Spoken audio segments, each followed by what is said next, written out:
en una transacción comercial. La usía de un terreno era lo que ese terreno auténticamente valía, lo que objetivamente representaba, su realidad.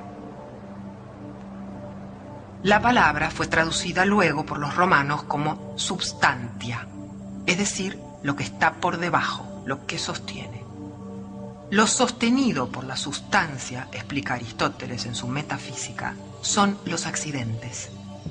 Una silla puede ser más vieja o más nueva, más clara o más oscura, pero seguirá siendo lo que es. Además de la metafísica, Aristóteles aporta una ciencia, digamos, una área de conocimiento nueva, que es la ética. Ética es a la vez el ethos, el carácter y también la costumbre. La palabra ética juega con ese equivalente en que en la lengua griega solamente una letra distingue a carácter y costumbre.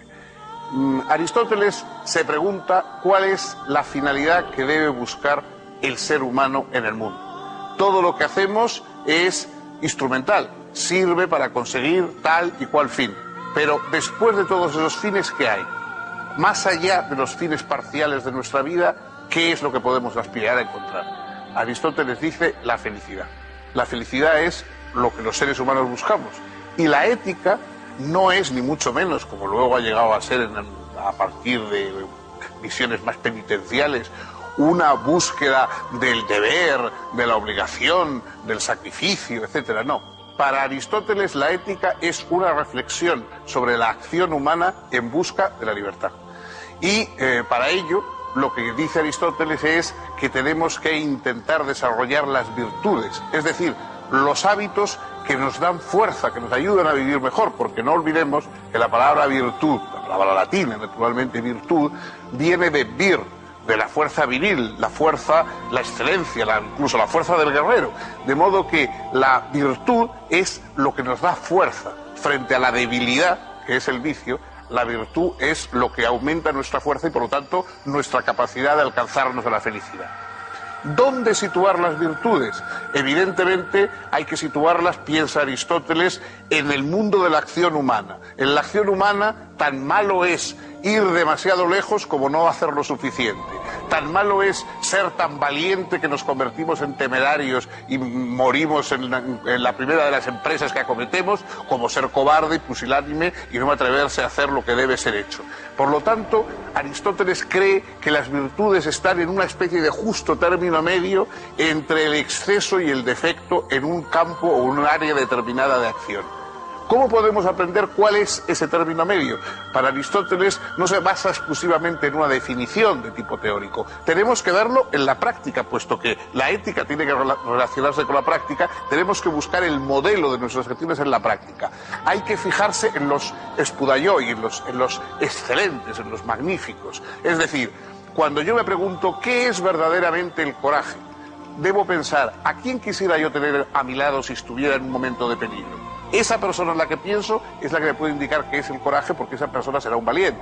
Si yo pienso qué es la generosidad, pues digo, ¿a quién recurriría yo si estuviera en un apuro, si necesitara a alguien que me apoyase, que me acompañara, que me prestara dinero o lo que fuese? Esa persona en la que pienso es el generoso. Él es el que puede enseñarme en qué consiste la generosidad. Es decir, la reflexión sobre la acción y la virtud no es meramente teórica, sino que busca modelos en la vida práctica. No se trata de ver en qué consiste la virtud, al estilo socrático platónico, de preguntar qué es la virtud en sí, sino más bien encontrar la manera de hacernos virtuosos. Y para ello, además del buen ejemplo, es muy importante el hábito, la práctica, porque la formación del carácter, el ethos, se realiza a partir del hábito.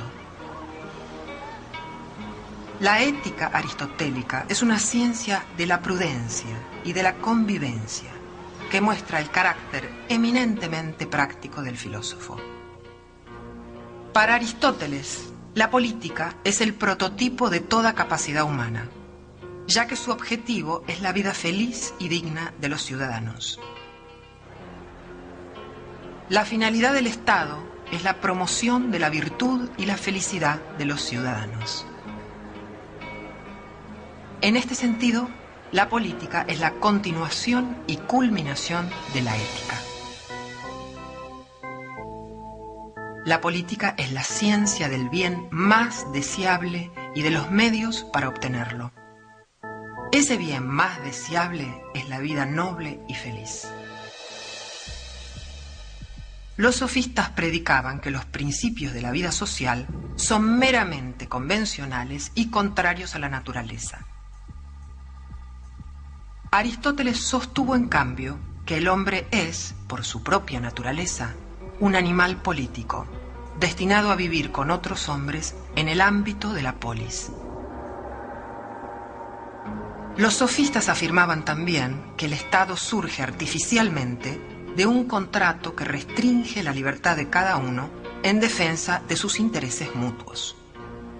Él mostró que nadie es libre ni plenamente humano fuera de la comunidad política, y que ella no se organiza solo en torno de necesidades comunes, sino también por objetivos compartidos entre sus integrantes.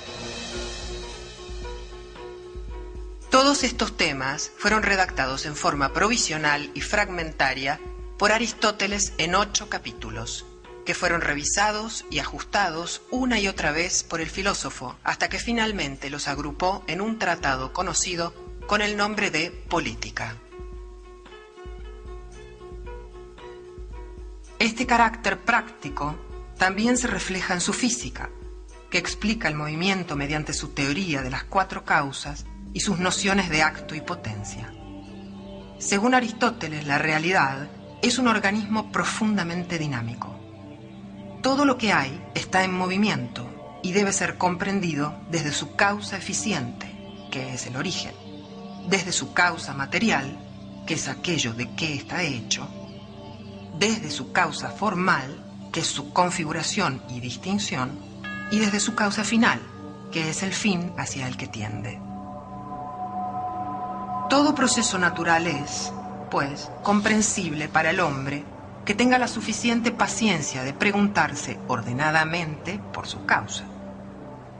A la vez, todo tiene, como dijimos antes, potencialidades que van actualizándose, tal como la semilla, que es ya árbol potencialmente, pero que debe ir haciéndose paulatinamente árbol en acto. Y así el universo se presenta como un espectáculo en el que optimistamente todo va siendo lo que debe ser. Además, debe haber algo que sea un primer motor no movido. Eso sería, para Aristóteles, Dios.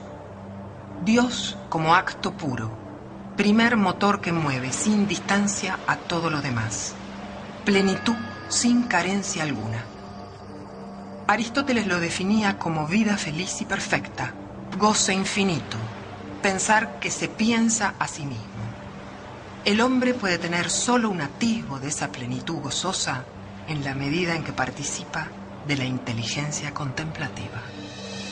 Como ocurre en el caso de Platón, es imposible exagerar la influencia que Aristóteles ha tenido en los siglos posteriores. Literalmente podemos decir que intelectualmente vivimos de él, porque además aportó una serie de instrumentos mentales que seguimos utilizando.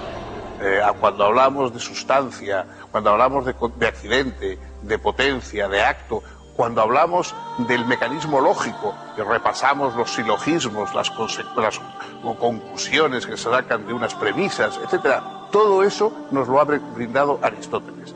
Una extraordinaria caja de herramientas mentales que seguimos utilizando, que primero se dieron en su discurso en griego, después se tradujeron al latín, después a cada una de nuestras lenguas, y hoy ya manejamos esos términos como si fueran algo dado, como si fueran términos comunes, cuando todos ellos aparecen en la obra de Aristóteles, porque además Aristóteles tenía el genio de la definición.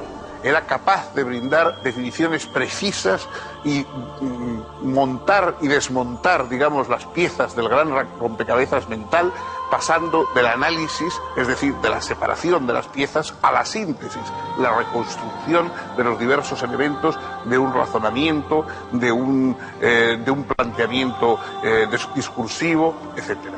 Por supuesto, todavía todo eso sigue vigente. Inevitablemente han cambiado muchas cosas.